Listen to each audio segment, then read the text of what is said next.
कहानी की शुरुआत एक साइंटिस्ट डॉक्टर जेम्स अरांडा से होती है, जो बताता है कि कुछ साल पहले अचानक सुपरम्यून की रेज किरणें धरती पर पड़ी, जिनकी वजह से इंसानों के शरीर में जेनेटिक बदलाव आने लगे। ये बदलाव इतने ज्यादा थे कि कुछ लोग आधे जानवर और आधे इंसान बन गए, यानी वेयरवुल्व्स। इनका शरीर तो भेड़िए जैसा होता है, लेकिन दिमाग और सोच इंसानों जैसी होती है। ये ट्रांसफॉर्मेशन सिर्फ एक रात के लिए होता है, सुपरम्यून की रात। पिछली बार जब सुपरमून आया था तो अरबों लोग इस इफेक्ट से न सिर्फ प्रभावित हुए थे, बल्कि बहुत से मारे भी गए थे। अब 1 साल बीत चुका है और सुपरमून दोबारा लौटने वाला है। डॉक्टर जेम्स सभी लोगों को सावधान करता है कि आज रात कोई भी अपने घरों से बाहर ना निकले और चांद की तरफ ना देखे। अगर हमने ऐसा किया तो हम इस खतरे से बच सकते हैं। वह यह भी बताता है कि उनकी टीम इसका इलाज ढूंढ रही है और उम्मीद है जल्द ही समाधान मिल जाएगा। तब तक सभी को अलर्ट रहना होगा। इसके बाद हम वेस्ली मार्शल नाम के एक आदमी को देखते हैं, जो अपने मर चुके भाई के लिए दुआ कर रहा होता है। उसके साथ उसकी भाभी एम्मा और भतीजी लूसी भी होती हैं। एम्मा अपने पति की तस्वीर की तरफ देखकर कहती हैं, हम सब तुम्हें बहुत मिस करते हैं। वेस्ली, जो कभी यूएस आर्मी में था, अब रिटायर होकर एक मॉलिक्यूलर बायोलॉजिस्ट बन चुका है और वह अब वेयरवुल्व्स बनने से लोगों को रोकने की कोशिश कर रहा है। आज की रात वह अपनी फैमिली को बचाने के लिए पूरी तैयारी कर रहा होता है। वह घर के बाहर कैमरे लगाता है और दरवाजे को बिजली से जोड़ता है ताकि कोई वेयरवुल्फ अंदर न आ सके। इसी दौरान उसे पास के घर से गोलियों की आवाज सुनाई देती है। वह जाकर देखता है और वहाँ कोडी नाम का एक आदमी होता है, जो कभी वेस्ली के साथ आर्मी में था। कोडी कहता है कि वह आज रात वेयरवुल्व्स से लड़ने की तैयारी कर रहा है, लेकिन वेस्ली उसे रोकता है और कहता है, मेरे घर में मेरी छोटी भतीजी है, वह इन गोलियों की आवाज से डर जाएगी, प्लीज गोलियां चलाना बंद करो। कोडी जवाब देता है, तुम सिर्फ कैमरे लगाकर और जाल बिछाकर उन्हें नहीं रोक सकते। वेस्ली कहता है, मुझे पता है कि अपनी फैमिली को कैसे प्रोटेक्ट करना है, मुझे मत सिखाओ। वह वहाँ से चला जाता है, लेकिन कोडी अपनी बंदूक चलाना नहीं छोड़ता। उधर एम्मा खुद को हिम्मत दे रही होती है कि मैं खुद को और अपनों को बचा सकती हूँ। तभी वेस्ली आता है और कहता है, मैंने 2-3 बार सब कुछ चेक कर लिया है, बस शाम को दरवाजा लॉक कर लेना। अगर कोई भेड़िया नजर आए तो इस बंदूक से मार देना। शाम ढलते ही दरवाजा मत खोलना, कोई आवाज मत करना और खुद पर ध्यान मत खींचना। अगर कोई खतरा हो तो मुझे फौरन कॉल करना। एम्मा हामी भरती है। फिर वेस्ली अपनी भतीजी के पास जाता है और कहता है, मुझसे वादा करो कि आज रात कुछ भी हो तुम अपनी जगह से बाहर नहीं आओगी। इसके बाद वेस्ली अपने भाई के कमरे में जाता है, उसकी चीजें देखता है और इमोशनल हो जाता है। फिर एम्मा आती है और कहती है, आपको देर हो रही है, आपको रिसर्च सेंटर जाना चाहिए और इलाज खोजना चाहिए। वेस्ली मान जाता है और वहाँ से निकल जाता है। एम्मा फिर घर की सभी खिड़कियां और दरवाजे बंद कर देती हैं। वेस्ली जब रिसर्च सेंटर जा रहा होता है तो रास्ते में देखता है कि हर तरफ इमरजेंसी लग चुकी है और पुलिस लोगों को उनके घरों में भेज रही है। वह रिसर्च सेंटर पहुंचता है, जहां डॉक्टर जेम्स एक स्पीच दे रहा होता है। वह कहता है, मैं अपनी टीम के साथ मिस्टर वेस्ली और मिस एमी चेन को सभी से मिलवाना चाहता हूं। फिर बताता है कि ये वायरस चांद को देखकर ट्रिगर होता है, इसलिए हम एक एंटीवायरस यानी इलाज पर काम कर रहे हैं। हमारी दवा का नाम है मून स्क्रीन और उम्मीद है इससे ये वायरस ब्लॉक हो जाएगा। जेम्स कहता है, ये एंटीडोट ही हमारी आखिरी उम्मीद है, लेकिन जब तक ये पूरी तरह तैयार नहीं हो जाता तब तक चांद को देखने से बचें और अपने घरों में ही रहें। इसके बाद मिस एमी और बाकी रिसर्च टीम एंटीडोट को फाइनल करने में लग जाती है। रात से ठीक पहले टीम कुछ लोगों पर इसका ट्रायल करने की तैयारी करती है। वे लोगों को एक कमरे में रखते हैं जहां उन पर एंटीडोट टेस्ट किया जाएगा। उन्हीं में से एक आदमी, जो एमी का पति होता है, को पिंजरे में बंद कर दिया जाता है। इस वक्त रात होने में बस 30 मिनट बाकी होते हैं। दूसरी ओर वेस्ली का दोस्त हैरी डर से कांप रहा होता है। वेस्ली उसे हिम्मत देता है और कहता है, हम कर सकते हैं। इसके बाद वह अपना सूट एक्टिवेट करता है और बाकी टीम के साथ टेस्टिंग के लिए तैयार हो जाता है। फिर वेस्ली एक डरी हुई लड़की के पास जाता है और उसे हिम्मत देता है। तभी उसका दूसरा साथी एंटीडोट लेकर आता है और सबकी आंखों में उसे डालना शुरू कर देता है। डॉक्टर जेम्स भी आ जाता है और कहता है कि एंटीडोट को उनके शरीर पर भी छिड़का जाए। अब रात होने में बस 5 मिनट बचे हैं। सब पर स्प्रे किया जाता है। एक लड़की डर जाती है और चिल्लाने लगती है, मुझे बाहर निकालो, मैं वेयरवुल्फ नहीं बनना चाहती। लेकिन डॉक्टर जेम्स मना कर देता है और कहता है, ये टेस्ट हमारे लिए बेहद जरूरी है। एमी का पति लड़की को समझाता है और कहता है, घबराओ मत, ये दवाई काम करेगी। रात हो जाती है। छत का दरवाजा खोला जाता है और जैसे ही सब चांद को देखते हैं, कोई बदलाव नहीं होता। सब खुश हो जाते हैं क्योंकि एंटीडोट काम कर रहा था। उनकी बॉडी से ब्लड सैंपल लिए जाते हैं। जेम्स उनके डीएनए को चेक करता है और पाता है कि एंटीडोट वायरस से लड़ रहा है। वेस्ली बेहद खुश होता है। दूसरी ओर रात होते ही एम्मा को किसी आवाज का एहसास होता है। वह कैमरों को चेक करती है लेकिन कुछ नजर नहीं आता, मगर असल में एक वेयरवुल्फ उसकी सहेली के घर में घुस चुका होता है। उसकी सहेली डर के मारे अपनी माँ को आवाज देती है, लेकिन तभी वह वेयरवुल्फ उस पर हमला कर देता है और उसे मार देता है। इधर जब एंटीडोट का असर खत्म होता है तो एक आदमी वेयरवुल्फ में बदलने लगता है। टीम में से एक उस पर एंटीडोट फिर से स्प्रे करने की कोशिश करता है, लेकिन वह आदमी मशीन को पकड़कर तोड़ देता है। बाकी 3 लोग भी धीरे धीरे वेयरवुल्फ में तब्दील होने लगते हैं। जैसे ही दरवाजा बंद करने की कोशिश की जाती है, वह अटक जाता है और पूरी तरह बंद नहीं हो पाता। देखते ही देखते वे सभी लोग भेड़ियों में बदल जाते हैं। लोग डर के मारे भागने लगते हैं। तभी डॉक्टर जेम्स खुद भी वेयरवुल्फ बन जाता है और अपने साथी पर हमला करके उसे जख्मी कर देता है। वे इसलिए अपने दोस्त को लेकर भागता है। कोई उन पर गोलियां चलाता है लेकिन वे बच जाते हैं। चारों तरफ धुआं धुआं हो जाता है और वेयरवुल्व्स एक एक करके लोगों को मारना शुरू कर देते हैं। बाकी बचे लोग पिछले दरवाजे से बाहर भागते हैं। वेस्ली अपने घायल दोस्त को ले जा रहा होता है। तभी एमी उनसे मिलती है। जैसे ही वे साथ आगे बढ़ते हैं, एक वेयरवुल्फ उनके सामने आ जाता है। वह उन्हें देख लेता है और हमला करने के लिए बढ़ता है, लेकिन वेस्ली एक कमरे का दरवाजा खोलकर सबको अंदर ले जाता है। वेयरवुल्फ चला जाता है। वेस्ली अपने दोस्त को बचाने की कोशिश करता है, लेकिन वह मर जाता है। उधर कोडी खिड़की से एक वेयरवुल्फ को देखता है और उस पर गोलियां चलाता है, लेकिन वेयरवुल्फ बच जाता है और जवाब में कोडी पर डेस्क फेंक देता है। कोडी बच तो जाता है, लेकिन जैसे ही वह चांद को देखता है,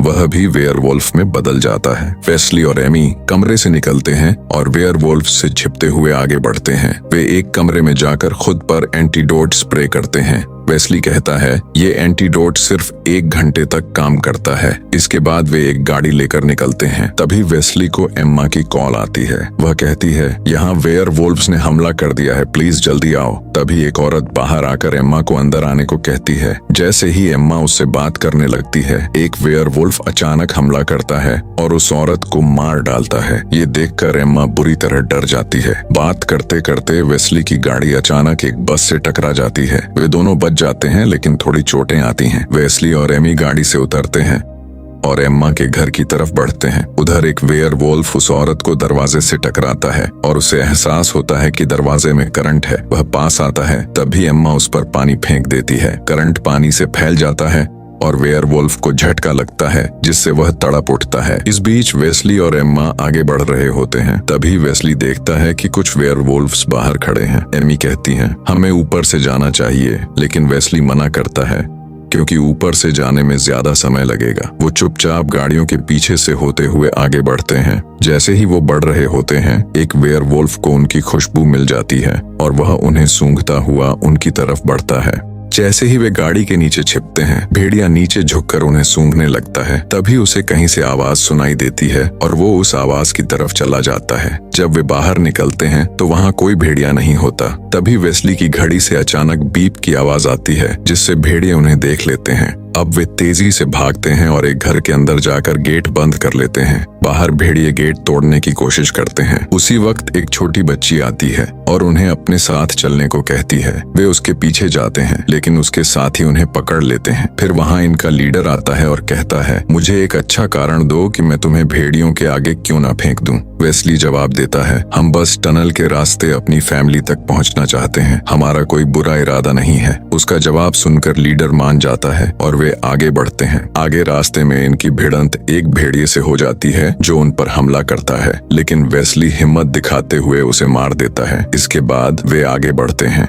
जैसे ही एमी भी आगे बढ़ने लगती है, वेस्ली उसे रोकता है क्योंकि दवा का असर अब खत्म हो चुका होता है और वे फिर से एंटीडोट का इस्तेमाल नहीं कर सकते क्योंकि उसका तापमान बहुत ज्यादा होता है। उसे ठंडा करने के लिए वेस्ली उसे एक चादर ओढ़ाकर पास की एक दुकान में ले जाता है और फ्रिज में रख देता है। उधर इनके घर के पास भेड़िए जमा होने लगते हैं। एम्मा ये देखकर डर जाती है। सभी भेड़िए घर के कैमरे को भी बंद कर देते हैं। वे एक दूसरे को देखते हैं जैसे आपस में कोई इशारा कर रहे हों और फिर एक साथ मिलकर दरवाजा तोड़ने की कोशिश करते हैं, लेकिन दरवाजा नहीं टूटता और उन्हें करंट भी लगता है। तभी एक भेड़िए की नजर पास के पेड़ पर पड़ती है। वो उसे तोड़कर दरवाजे पर फेंकता है। पेड़ दरवाजे पर गिरता है और स्पार्किंग से पूरे इलाके की लाइट चली जाती है। जैसे ही एक भेड़िया आगे बढ़ता है, उसका पैर एक फंदे में फंस जाता है और वो दर्द से चीखता है। एम्मा घर में रखी बंदूक उठाती है और भेड़ियों पर हमला करने को तैयार हो जाती है। तभी उसे छत से किसी भेड़िए की आहट सुनाई देती है। इधर वेस्ली और एमी आगे बढ़ रहे होते हैं।